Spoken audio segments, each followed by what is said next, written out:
Everyone, তোমরা সকলে কেমন আছো? আমি তো খুব ভালো আছি। আমার চ্যানেলে তোমাদেরকে স্বাগত।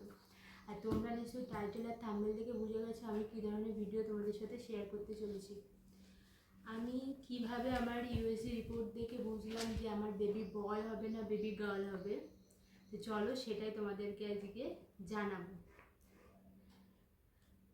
তো আমি তার আগে একটা কথা বলে দিই, মানে ইউএসজি রিপোর্ট দেখে কি আদেও কখনো বোঝা যায় যে বেবি বয় হবে না বেবি গার্ল হবে? তো চলো ভিডিওটা শুরু করি। আচ্ছা, আমি ফার্স্ট ইউএসজি রিপোর্ট করেছিলাম 10 সপ্তাহে। এই যে ইউএসজি রিপোর্ট আমি ফার্স্ট করেছিলাম 10 সপ্তাহে। আর এখানে বেবির হার্টবিট হয়েছে 171 পার মিনিট।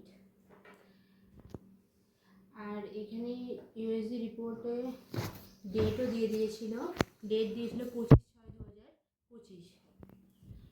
তারপরে সেকেন্ড ইউএসজি রিপোর্ট করেছিলাম আছে 18 সপ্তাহে 3 দিনে। এই যে 18 সপ্তাহ 3 দিনে সেকেন্ড ইউএসজি রিপোর্ট করেছিলাম।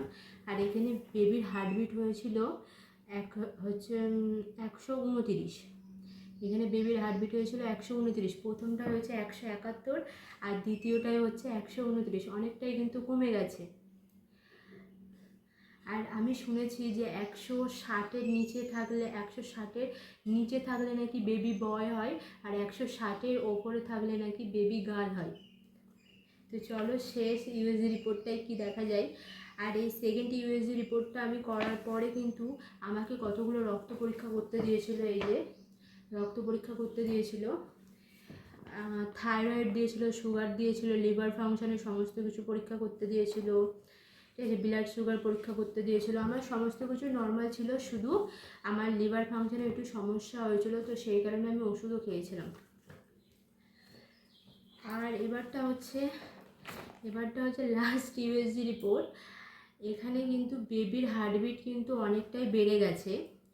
প্রথমটাই ছিল 171, দ্বিতীয়টাই হচ্ছে 129। আর লাস্ট ইউএসজি রিপোর্টে এখানে বেবির হার্টবিট কিন্তু দেখাচ্ছে 147। মানে এখানে কিন্তু অনেকটাই বেড়ে গেছে। আর আর এই লাস্ট ইউএসজি রিপোর্টে এখানে কিন্তু বেবির ওয়েট হয়েছে 1 কেজি 100 গ্রাম, ঠিক আছে, 1 কেজি 100 গ্রাম।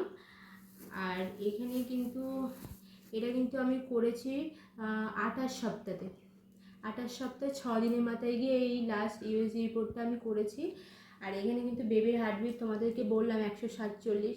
তো আপাতত এই রিপোর্টটা দেখে মনে হচ্ছে যে আমার বেবি বয়ই হতে চলেছে। তো দেখা যায় কি হয়। তো ভিডিওটা কেমন লাগলো তোমরা একটু প্লিজ কমেন্টে জানিও। তো চলো।